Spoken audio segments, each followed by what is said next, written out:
Hola, vamos a ver la introducción al cómputo científico con Python, simplemente para esperar que todos más o menos lo conozcan en términos de lo que vamos a estar haciendo. Ok. Em, Bien, pues vamos a ver esta función, todo el mundo la conoce, esencialmente es multiplicar muchos números hasta que lleguemos a 1. Estoy reduciendo el argumento hasta que lleguemos a 1 y en este caso regresa un 1. ¿Cómo se implementa eso en un lenguaje como C?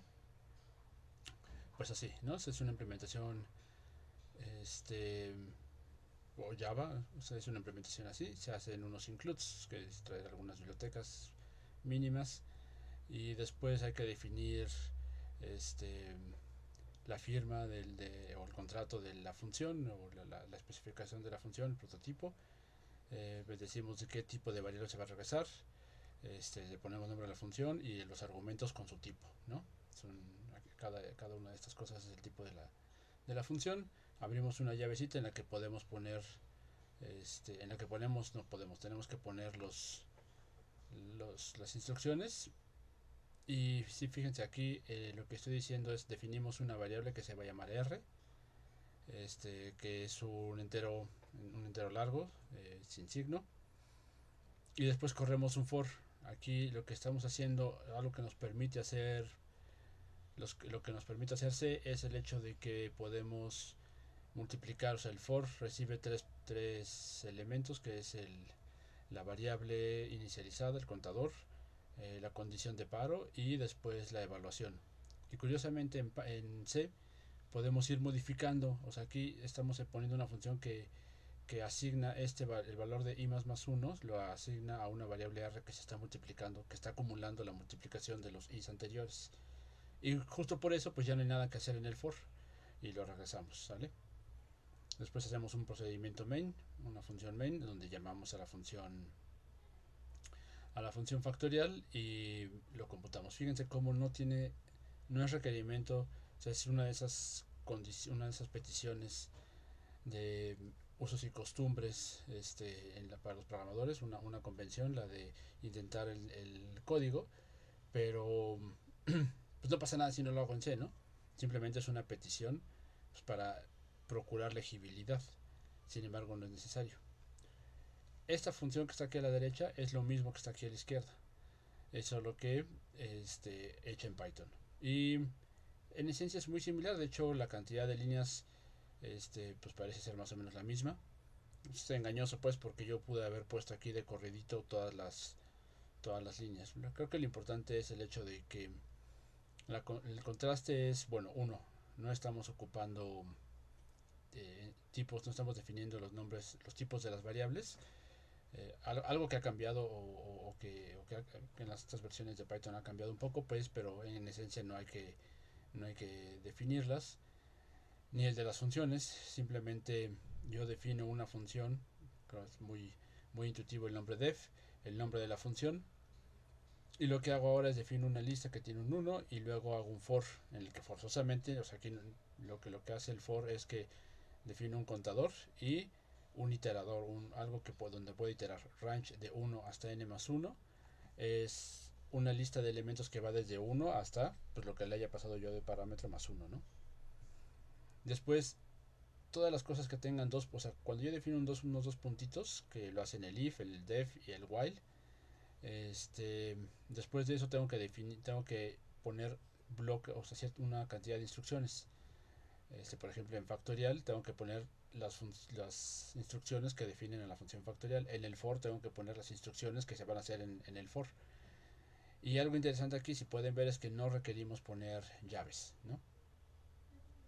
Eso es un contraste específico con C o con Java, en el que los bloques de instrucciones estaban agrupados por llaves. Aquí no, aquí lo que los programadores de Python dijeron es, bueno, vamos a introducir legibilidad para, para que cuando se revise el código en automático sea legible, ¿sí?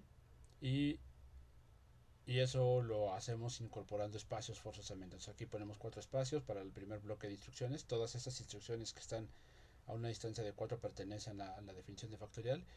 Y si yo quisiera definir otro bloque, pongo otro conjunto de espacios o tabuladores, pero siempre que sean los mismos, por cierto. Si se van a ocupar tabuladores, siempre tabuladores. Si van a ocupar espacios, siempre espacios. Y la convención es ocupar espacios. Entonces,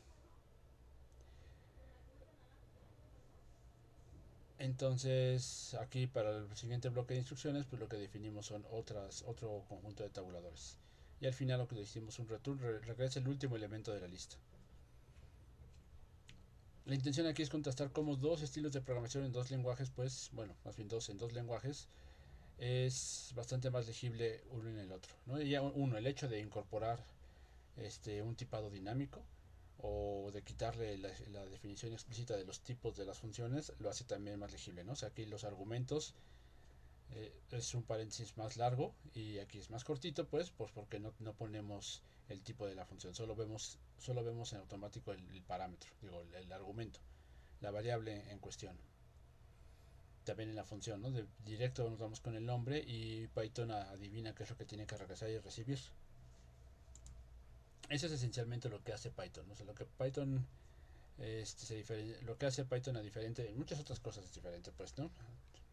Por supuesto que también tiene similitudes, es un lenguaje de programación con todo lo que eso ya implica, pero el contraste es particularmente alrededor de la legibilidad del código, ¿sí? Es lo que se intentó hacer y va a estar, o sea, aparte de tener estos elementos de la sintaxis, pues también es un lenguaje interpretado, tiene un intérprete en el que podemos ejecutar instrucción por instrucción para ir evaluándola una por una. Eso lo hacen muchos otros lenguajes. Otro aspecto interesante es que utiliza listas principalmente para guardar variables. O sea, está muy optimizado para el uso de listas. Eso se nota mucho cuando las usamos, ya sea con listas nativas de Python o con arreglos. Eh, un compendio interesante de la cantidad de instrucciones de características que tiene Python lo pueden ver aquí, ¿no? En este libro de How to Think Like a Computer Scientist. Hay muchos otros libros, pues, pero este es un buen compendio. También hay otros como los wikibooks, también me parecen buenos. O el mismo tutorial de Python, creo que es una guía rápida, interesante. Bien, vamos a ver un poco de... Vamos a ver un poquito esas funciones que puede hacer Python y después las vamos a llevar a un notebook, ¿ok?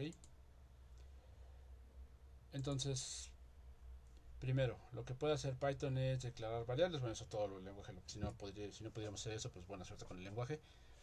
La declaración es un poco algo que todo mundo ya ha hecho. Esencialmente es poner de un lado un símbolo, un igual y el valor que lo va a...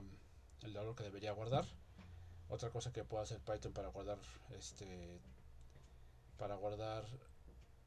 valores es definir tuplas que están definidas por paréntesis o listas, ¿no? Son muy similares.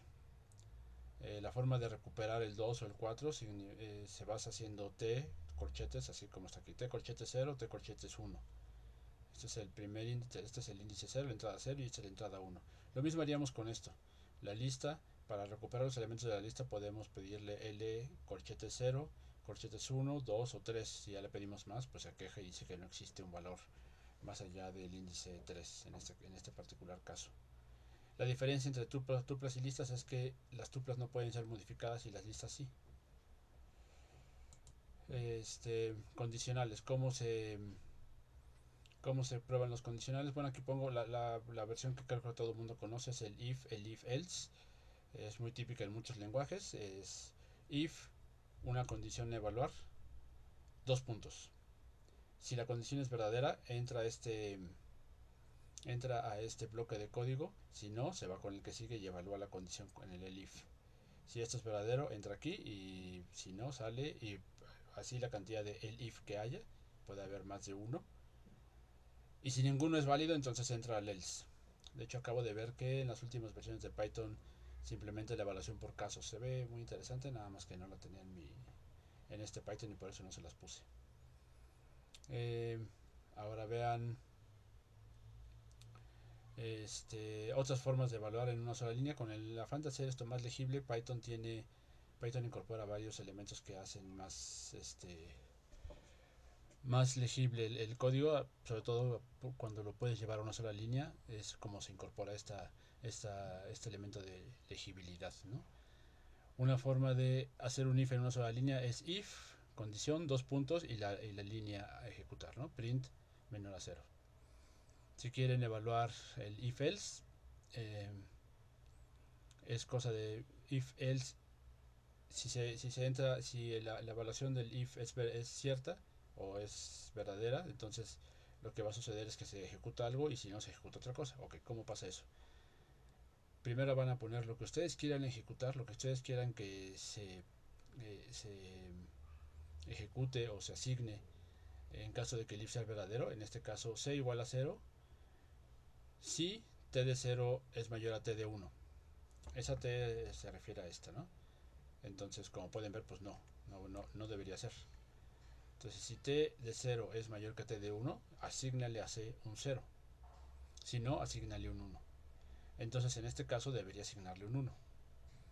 Y lo podemos ver acá.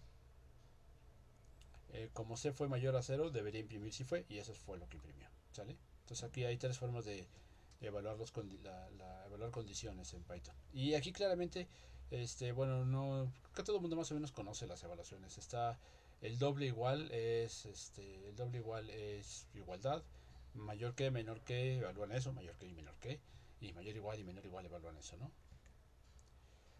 ¿Cómo definimos funciones en Python? Pues así, con la palabra reservada def, nombre de la función, paréntesis, parámetros que quieran evaluar, y dos puntos. En ese momento, el intérprete de Python hace aquí el truco de poner los 4 espacios por sí solo, ¿no? Pero si están usando un editor, ustedes tienen que ponerlos. Gedit lo hace, PyCharm lo hace, Sublime Text lo hace, es decir, eso está ya automatizado. Emacs lo hace, VI lo hace. Pero si están trabajando en Notepad de Windows, bueno, pues ahí tienen que hacerlo ustedes, ¿no? Poner 4 espacios y ser consistente con los espacios que pongan.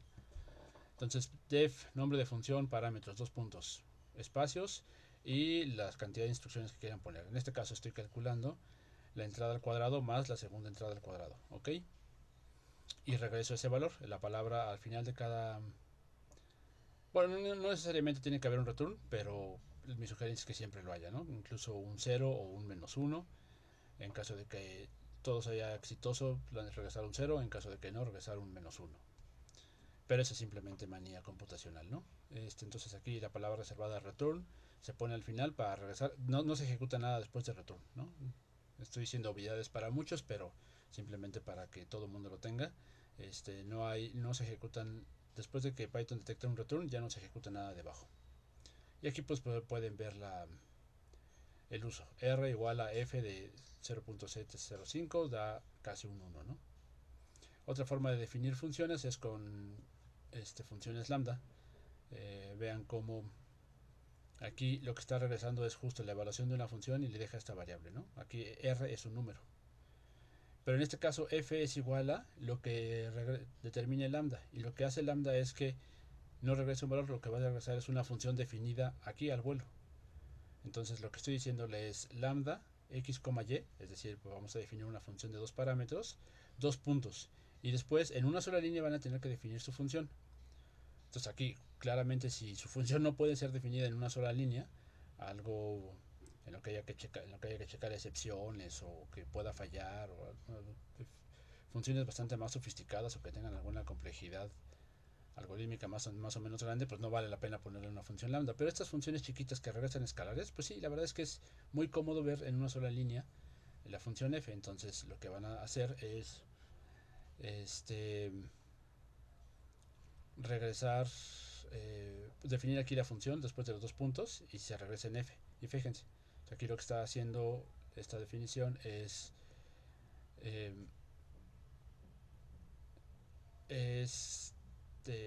definir, o sea, aquí se define una función que puede ser evaluada, ¿no? Igual que la anterior. Otra forma de poner funciones, bueno, aunque esto no es esencialmente la parte de funciones, sino más bien de listas, pero es una característica de lambda, es esta característica bien cómoda para hacer código eficiente que se llaman listas de comprensión. Entonces fíjense cómo aquí en L yo tengo una lista que va del 1 al 5, bueno, los elementos del 1 al 5, y K va a ser otra lista, pero que se va a definir a partir de una operación sobre los elementos L. Entonces, ¿cómo funciona esto? Las listas de comprensión funcionan así. Primero pongo corchetes. Voy a regresar tantos elementos como tiene L. Entonces, por lo tanto, es una lista, corchetes. Lo que sigue es poner una función. En este caso es x al cuadrado. Y claramente ustedes pueden preguntar, bueno, ¿quién es X? Lo mismo les va a preguntar Python, ¿quién diablos es X? Entonces, para decirle quién es X, le van a poner después un for X, o la variable ligada a la función acá, y for X in L, ¿no? In para decirle dónde va a encontrar, cómo va a iterar sobre la lista L, pues le va a poner nombre X a cada uno de los elementos L. Y pues bueno, aquí está claramente X. Creo que aquí se puede entender muy fácil que lo que queremos es el cuadrado de cada elemento de L. Y aquí es lo que están viendo, ¿no? Muy bien.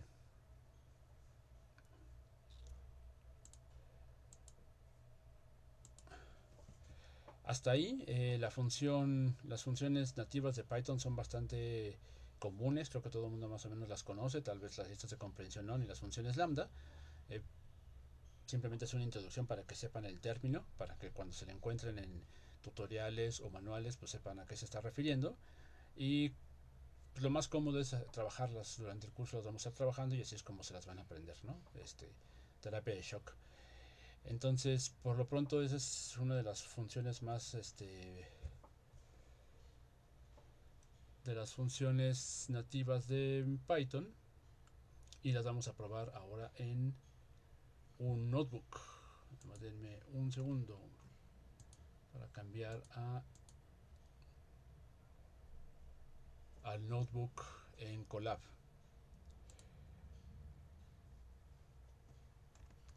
Entonces lo que ustedes van a hacer es entrar al sitio colab.research.google.com y bueno, este notebook se los voy a pasar en una liga, pero en general van a ver esta pantalla y ya sé que den crear un blog de notas nuevo o alguno de los que tengan en el historial, pues si es el del historial le dan clic y se los va a abrir, ¿no? Entonces vamos a abrir ese.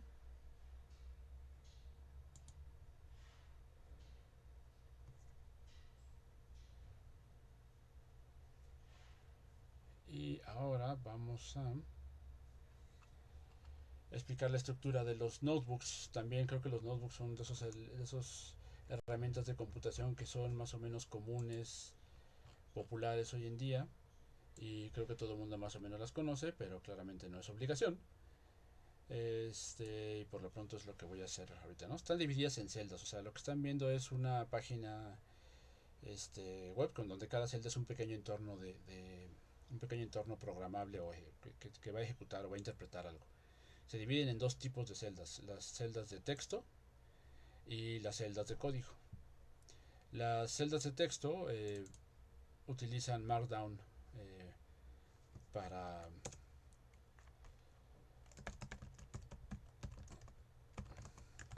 Markdown para presentar el texto en HTML, ¿no? Eh, Pueden interpretar LaTeX. Ah, bueno, pero esto creo que es así. Pueden interpretar LaTeX, jaja. Aunque ese particularmente parece que no. Pero bueno, lo importante es que para mucho texto de matemáticas sí se puede hacer, ¿no? Que nos permite interpretar texto. Puede interpretar LaTeX para poner texto matemático. Como por ejemplo,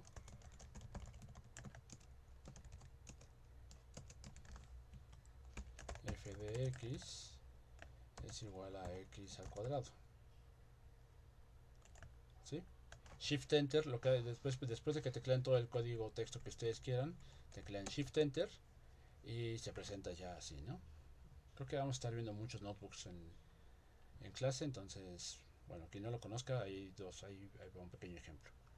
Después, cada Shift Enter les va a generar una celda nueva y en este caso, pues aquí está esto es código de Python, ¿no? Es el import this.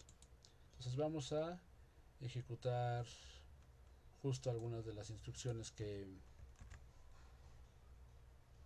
vieron. Control B.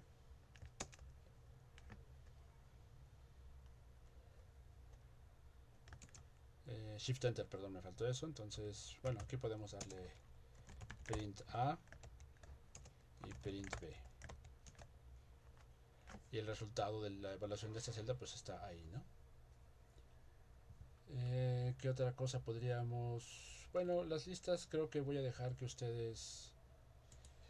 Por ejemplo, la indexación, el definir una lista. 1, 2, 3, 4, 5.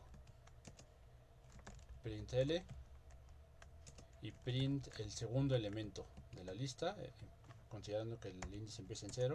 El segundo elemento es L1. Bueno, entonces ahí está, ¿no? Ya voy a dejar que ustedes... Las evaluaciones también voy a dejar que ustedes las conozcan.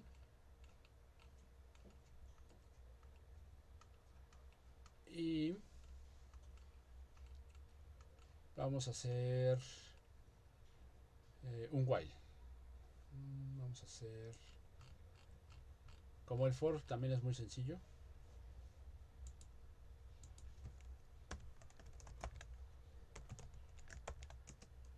Vamos a hacer creo que este está...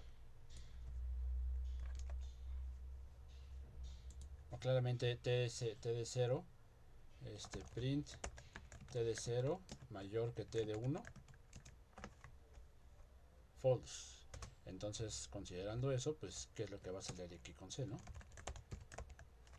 Entonces, aquí, acuérdense, entonces esto significa pon C igual a 0 si la primera variable de t, de la tupla t, es mayor que la segunda. Si no fuera así, pon 1. Claramente, si son iguales, no está considerado el caso. No, sí está considerado cuando es mayor, ¿no? Cuando es menor. Si esto es verdadero, el caso negativo, el caso contrario es menor o igual, ¿no? Entonces ahí C vale 1. Ahora vamos a hacer un while.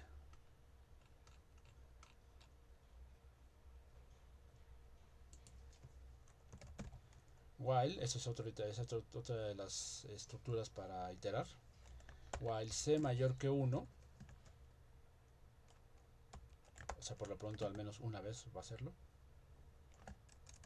¿Por qué le quito el color? While C mayor que 1, dos puntos, print sigue siendo mayor. Y después los while lo que requieren es que ustedes definan o reevalúen la condición. Bueno, pueden no hacerlo pues, pero se va a quedar haciendo un while infinito, ¿no? Entonces C es menor o igual que 1. Esto significa C, el nuevo valor de C va a ser lo que tenía antes, menos 1. Menos 1. Shift Enter. Y nada más lo va a hacer while C mayor o igual que 1, perdón.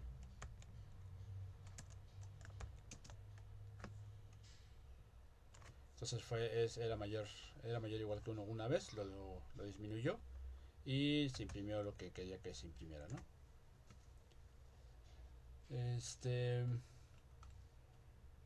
Vamos a definir una función lambda. La otra función creo que voy a dejar que ustedes lo copien de la diapositiva. Y vamos a definir lambda al cubo, x al cubo. F es igual a lambda x, esto es x al cubo, perdón. Entonces, ¿cuánto es f de 2? Pues 2 al cubo es 8. Ahora vamos a hacerlo con la lista como la teníamos, con el otro ejemplo. K es igual a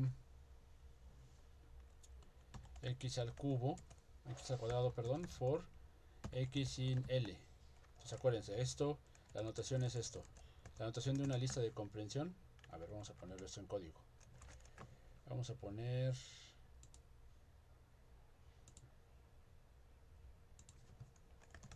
para definir una lista de comprensión. Hay que empezar poniendo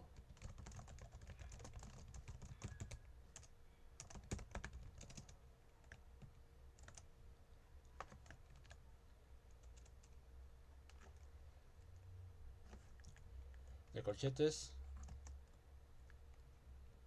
una función y luego la iteración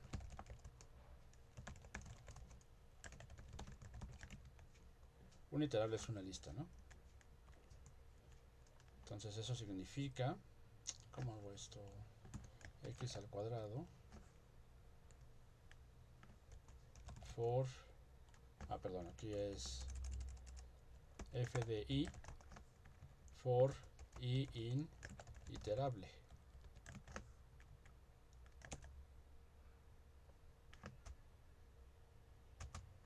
Entonces vamos a hacer esto para nuestra lista K. Entonces K quiero que sea una lista, define unos corchetitos y aquí voy a poner una función for x in lista de algo.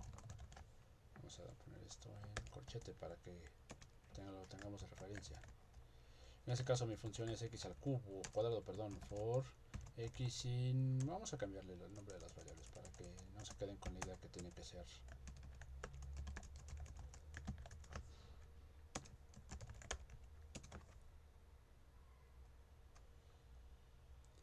Muy bien.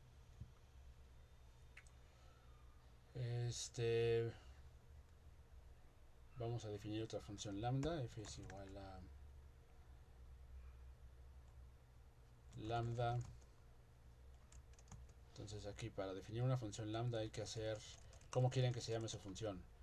Cuadrado, ese es el nombre de la función, igual a algo que le va a regresar lambda, ¿no? Entonces lambda, ¿cómo funciona? Lambda primero le ponemos, después de la palabra reservada lambda, ponemos la lista de parámetros x, y ya que tengamos los parámetros tenemos que poner ahora la definición de la función x al cuadrado más y al cuadrado y después simplemente la invocamos, ¿no? Cuadrado de 0.70052 y 0.70052. ok. ¿Qué otra cosa sería interesante ver? Bueno, después lo que sigue es, hay muchas cosas que se pueden hacer ya con esto. Ya tienen cómo hacer un pequeño programa en Python, ¿sale? Entre notebooks y los fors, los whiles, las definiciones, ya podrían hacer muchas cosas con Python, o bueno, básicamente con cualquier lenguaje, pero no todo lo van a tener que definir. Entonces vamos a tener que buscar pero para evitar reteclear código que ya fue tecleado y aparte ya está tecleado de forma eficiente, pues lo que vamos a hacer es hacer imports de bibliotecas de funciones ya definidas. Entre ellas la primera y más interesante, o la que es básica para hacer cómputo científico, es esta. Ok. En este momento yo importé una biblioteca que se llama NumPy, yo le digo NumPy, pero es muy común decirle NumPy, también como es muy común decirle Jupyter, lo cual yo siento que está muy extraño, pero pues bueno, hay gente que lo dice. Yo importé NumPy y le puse un alias, el alias es np. Entonces np tiene una serie de funciones que me va a permitir trabajar con cómputo científico. Aquí el notebook de Colab ya me presenta esto. Ya me presenta las funciones. En cuanto yo pongo el punto, me pone qué funciones están comprendidas dentro del paquete NumPy, bueno, o dentro de la función. Y ahí hay muchas, ¿no? Son muchas. Un poco hay que sabérselas para no estar ojeando, pero ya es muy cómodo que dinámicamente el editor te diga qué opciones tienes. Lo bueno de esto es que se va subseleccionando conforme detecto lo que va tecleando, ¿no? Y entre ellos está el hecho de que con NumPy yo puedo definir arreglos. ¿Y de qué me sirve un arreglo a diferencia de una lista? Ahorita vamos a ver.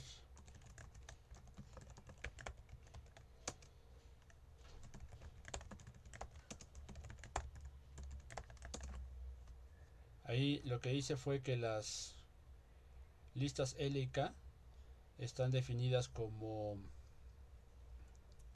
las listas L y K están definidas ahora como arreglos. Y si se fijan, pues se ve muy similar, ¿no?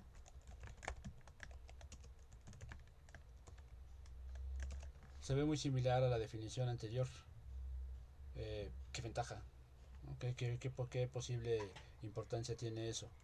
Pues tiene la importancia de que, chequen esto, si yo sumo dos listas, no está prohibido, pero Python lo interpreta, precisamente como está orientado a manejar listas, de hacer mucho manejo de listas, es una estructura de datos básica para Python, pues Python interpreta que lo que yo quiero hacer es concatenarlas, pegar una después la otra. Mientras que los arreglos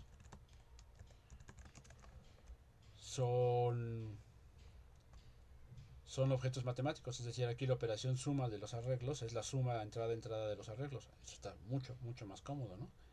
No solo eso, ¿qué pasa si yo multiplico 2 por L? Claramente, bueno, sí, también lo hace porque la multiplicación es una suma, pero no para todos los casos, ¿no? Por ejemplo, 2.1 por L, pero por supuesto que se queja porque no sabe qué hacer con con un flotante multiplicado por una lista. Sin embargo, 2 por AR, eso sí tiene sentido para Python, es de, de el doble del arreglo que vimos. Entonces, si se fijan aquí ya lo que tenemos es la multiplicación por un escalar y la suma de arreglos o de vectores, ¿no? Cosas, propiedades algebraicas, definiciones algebraicas muy útiles. Bien, déjenme poner la...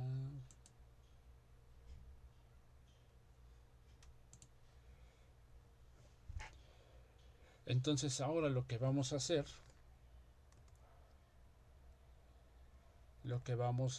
es probar estas funciones que ven en pantalla, ¿no? Ya hicimos las primeras, ya vimos que puede sumar arreglos. Ahora lo que quiero que vean es que con la función, o sea, el atributo, bueno, sí, esa es una función, pues, ¿no? Que me va a decir el tamaño de mis vectores. Aquí a.shape significa que el arreglo, o sí, el arreglo A tiene las siguientes dimensiones. Solo tiene una dimensión, si eres un vector, con 100 entradas. Hay otra forma de definir arreglos que se llama, una de ellas es linspace. Si ya han utilizado MATLAB o Octave, pues es la misma, tiene la misma filosofía. Lo que hace es lo que hace es que recibe tres parámetros: eh, extremo, el borde izquierdo, el extremo izquierdo inferior, el extremo superior, o sea, vamos a tener un arreglo entre 1 y 2, y con cuántos elementos, ¿no? Quiero que haya, es decir, divide este, este segmento en 10 posiciones igualmente distribuidas. Bueno, aquí pueden ver lo mismo, ¿no? La longitud de este arreglo es de 10, o sea, sus dimensiones son una dimensión con 10 entradas, son vectores de 10 en 10, pues es un vector, es un elemento de R con 10 entradas. Y eh, que la función len, por cierto, que funciona también para listas, les dice lo mismo, ¿no? Mide cuántos elementos tiene A y se los pone en el resultado, en un entero. Otra forma de definir arreglos es con arrange. Arrange lo que hace es que genera tantos enteros como estén viendo aquí, y o sea, del 0 hasta el n-1. Ya tienen un arreglo de enteros en A, por ejemplo, en este caso en la variable A, otra vez. Y después lo que podemos hacer con Python es darle reshape. Y aquí claramente tienen que darle alguna definición, o sea, en este caso 25 tiene factores, pues, se puede dividir entre 5 y 5. No se podría de otra forma, pues tendrían que hacerlo con múltiplos del número que pusieron aquí. Pero lo importante es que esto pasó de ser un vector en una dimensión a uno en dos dimensiones, ¿no? De 5 filas por 5 columnas. Y en este caso lo que están viendo que hice fue linspace, en el extremo es 26, el otro extremo es 50 y le dije dividirlo de 25, pon 25 elementos, eso significa pues vamos a tener los elementos 26, 27 hasta el 50 y luego le di reshape, es decir, esencialmente A y B son lo mismo, ¿no? Entonces les voy a dejar a ustedes que prueben estas funciones A más B, A por B y np dot de A, B. Vamos a regresar acá. Entonces vamos a poner esas funciones que les había dicho. A es igual a A.arrange de 25, print A, y después vamos a decirle A es igual a, su nueva definición va a ser A.reshape a un vector. Esto, por cierto, fíjense que ahí voy a poner los argumentos y tengan cuidado con esto. Lo que recibe es una tupla. Digo, para que no se vayan a frustrar cuando les diga que no coincide la cantidad de parámetros. Muchos de estas funciones reciben tuplas como argumento. Ok, vamos a ver cómo quedó en... Oh, perdón, es que esto es NP. Entonces aquí está la primera definición de arrange y aquí está la segunda. Ok, ahora vamos a ver el de B. B es B era que a np.linspace entre 26 y 50 y dividir en 25 elementos y print B, y ahora B es igual a b.reshape, recibe una tupla 5 por 5 y después print B. Muy bien. Sí, claramente si pueden ver es que aquí me equivoqué. Pero igual es el argumento, lo que les iba a decir igual vale, ¿no? Fíjense cómo las entradas de este vector de linspace tienen un puntito y estas no. Eso es porque este arrange deja un arreglo de enteros y este puntito, cuando lo vean, quiere decir que ese número, aunque no tenga una expansión decimal, quiere decir que es un flotante, ¿no? Puede ser considerado como un flotante.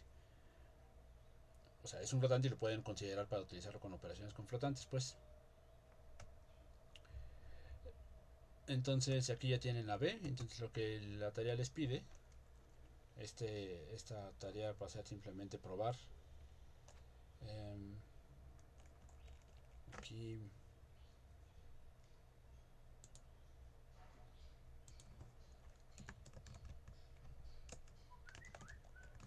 probar A más B, A por B, A.dot B, o lo que es lo mismo, np.dot de A, B. También lo que pasa es que aquí, bueno, podrían probar qué pasa si pasan operadores lógicos. Eso va a ser una comparación bastante aburrida, dado que por la definición de las funciones les va a dar puros truths, pero bueno, como sea, ejecútenlo para que lo conozcan.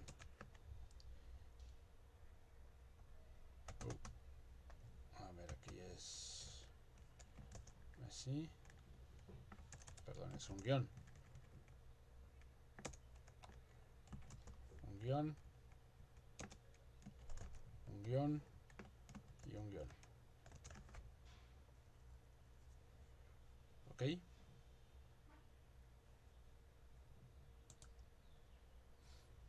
y pues por lo pronto aquí le voy a dejar para esta primer práctica.